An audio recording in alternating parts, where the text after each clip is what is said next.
ci Afrique lii yombal liggéey njiitu réew mooy gagner premier tour parce que dañu gis ne fi président yi di ñàkkee yëpp dañuy dem deuxième tour su ko defee gaañ xam ne kat bu ñu la war a ndombo ñu daal di la galgal nga daanu donc forcément comme dama bëgg a gagner kay man sama ay stratégie dama koy teg pour gagner au premier tour. asalaamaaleykum mbokki Sénégal asalaamaaleykum mbokki diaspora bi ñu ngi leen di nuyu di leen di ziar di leen di béggee bu baax a baax ma dellu si waat tey ci les vidéos de Barthélémy Diaz di ñëw tey pour sargal leen gërëm leen sant leen yéen askanu Sénégal ñu jóg dem voter le dimanche 24 février 2019 ci turu Khalifa Sall di gërëm bépp sénégalais bu nekk Sénégal ak bitim réew bu voté coalition Idy 2019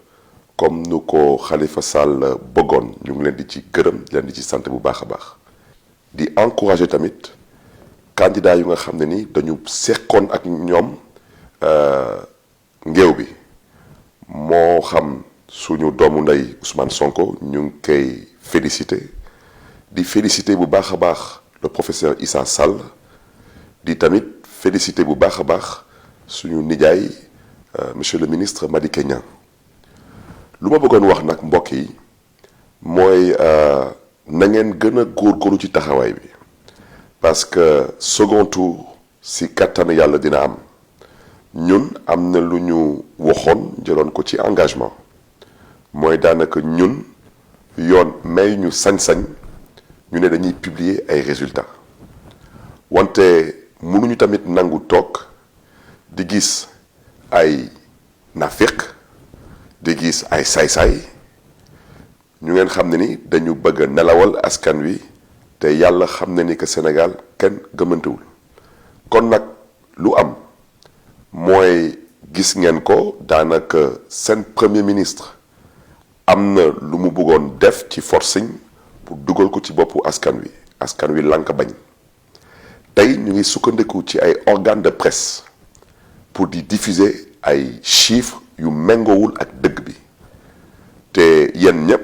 gis ngeen seetaan ngeen fii benn vidéo fële ci Tugal ci Nantes lu jot a am Nantes nag ci tànk yooyu la ñu nekk daanaka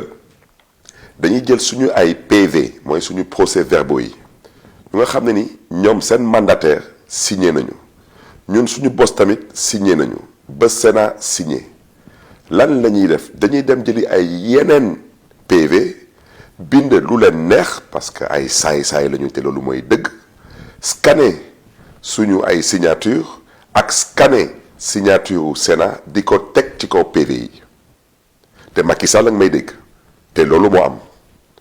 dama ne di nga sàcc ndënd wante foo koy tëgg mooy metti te ala kuli al bii doo ko fi tëgg fenn moo tax mbokk yi ñu bëggoon ñépp ànd ak dal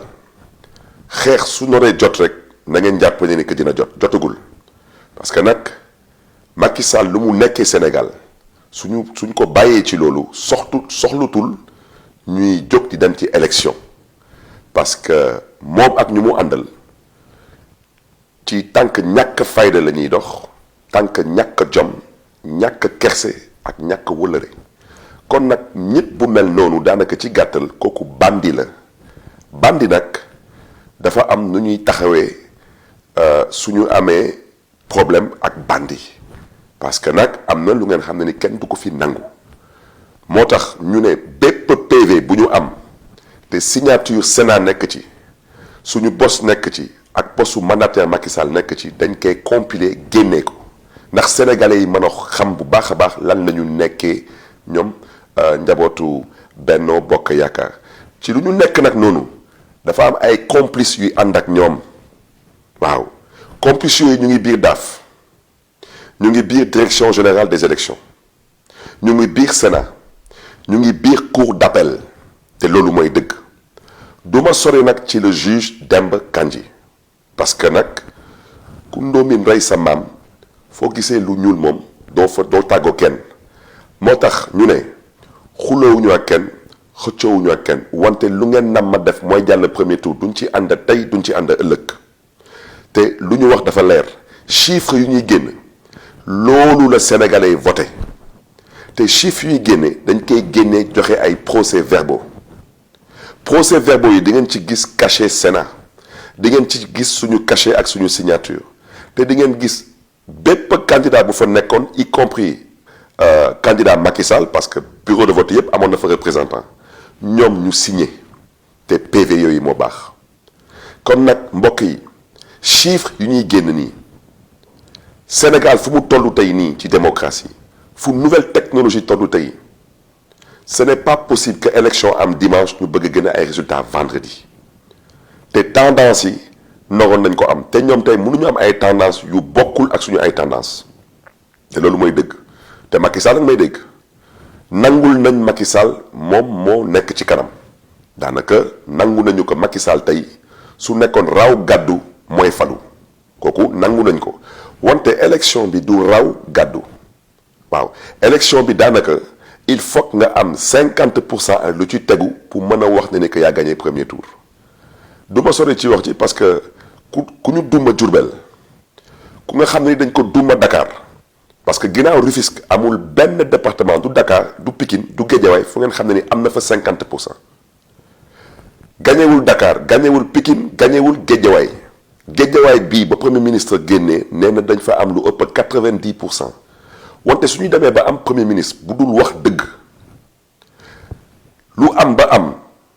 mooy Guédiawaye ñu ngi ak 48,79% loolu mooy les résultats exacts balaa may dee ñu ne fële Fuuta am na ay gox yu nga xam ne dañ ko gagné 100% dama ne su ñu jëlee région de Matam waxuma département Matam dama ne région de Matam bi yëpp ñuy yeewu Kër Massar di wote ñoo ëpp ñuy yeewu région de Matam di wote loolu may wax ci Macky Sall fichier électoral bi mi ngi toll ci 6 millions ak lu tegu ci doomu aadama yu ci bindu ñu wote ñu ngi toll à peu près ci ay 3 millions ak lu ci tegu 10% wu loolu mooy 300 000 voix mooy diaspora bi te diaspora bi suñu doomu ndey Ousmane Sonko moo ko gagné waaw naka nga mën a ñàkk diaspora nga ñàkk Diourbel nga ñàkk te ku tudd Diourbel yaa ngi sa xel ngi dem ci Touba ak Mbacké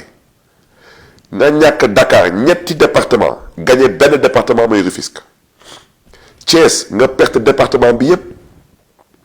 te yàlla xam na ni que électoral mi ngi entre Thiès ak Mbour te nangul nañ la ko yow Mbour yaa fa jël ndam nangul nañ la ko wante résultat yi ñuy génn ëllëg résultat yooyu lu muy wone mooy daanaka yow mii Macky Sall ak sa njaboot daanaka ak lépp lu ngeen def ci ay tappale tëj Khalifa Sall ci kaso bi jël Karim Wade génne ko ci réew mi te carte di ko saboté ku dugg pour wote ñoo la nekku ci fichier bi wala di joxe ay carte yu nga xam ne ni ci ginnaaw dañuy bind n'est pas inscrit sur le fichier ak loolu lépp Macky Sall da ngaa tële te munoo am majorité absolue loolu mooy dëgg Macky Sall yow lay waxal dama ne fichier bii ak sa ay pexe dem nañ ak yow fi élection législative nga sàcc juróom-ñaari poste yu Ndakaaru yi te xam nga fu may waxee lu am ba am mooy élection législative bu ñu amoon ñaari at ci ginnaaw amoo woon 50% ak lu ci tegu yaa ngi am 48% yow nag élection législative amoo woon majorité absolue tey nga bëgg a ñëw élection présidentielle di ñu wax ne ni que da ngaa am majorité absolue balaa may dee nga ne yow da ngaa gagné 13 régions sur 14 dama ne Abdoulaye Wade 2012 il avait gagné autant de régions sur les 14 régions et pourtant il y avait un second tour kon nag mbokk yi dama ne nguuru Macky Sall chiffre yu ñuy génne mooy ay PV yu ñuy remplir di scanner suñu ay signature di ko teg di ko génne maa ngi interpeller l'Union des magistrats du Sénégal je suis au regret de dire que le juge Demba Kandji ne nous inspire pas confiance bugguma sore ci wax ji balaa ñu ne Barth waxati na lu ëpp wante dama ne ku gis nen ne nen a ngokk kon nag mbokk yi ci ay waxtu yu néew dinañ ñu lett baa ñu firiñu te Macky Sall nag yow laay waxal te foofu lay daanalee bàyyil saay bu la askan wi bëgg a wax dëgg nga ne da ngay dugg roplaan dem sa yoon yow xanaa yow yaay président du monde extérieur wala yaay président du Sénégal soo nekkee président du Sénégal par respect aux Sénégalais par respect à la magistrature qui a la responsabilité de donner les résultats provisoires et définitifs Macky Sall toogal ci réew mi da ngay toog ci réew mi parce que xam nga lu nga def te lu nga def ci kattanu yàlla du jàll dëkk bi santul Faye dëkk bi santul Sall pétrole bu nga jàpp ni que tant que naanoo ko ba mu jeex te gaz bi tant que gazoo ko ba mu jeex doo fi jógee da ngay nax sa bopp dëkk bi dama ne ñu ñëpp a ko bokk te di nga ko teg ci yoon ku demoon tey yee sa pap ci armée yi ne ko sa doom Macky Sall mooy président du Sénégal du ko gëm tu es devenu président du Sénégal parce que tu es né dans une démocratie et dans cette démocratie nous avons choisi d'y vivre yow nag tey nga ñu bëgg a xañ démocratie bi ñoo lank ñoo bañ dama ne Sénégalais yi na ngeen yeewu na ngeen taxaw tem ñu ngi leen di gërëm te leen di sant jërë ngeen jëf. yeewu leen yeewu dafa jot ngir yàlla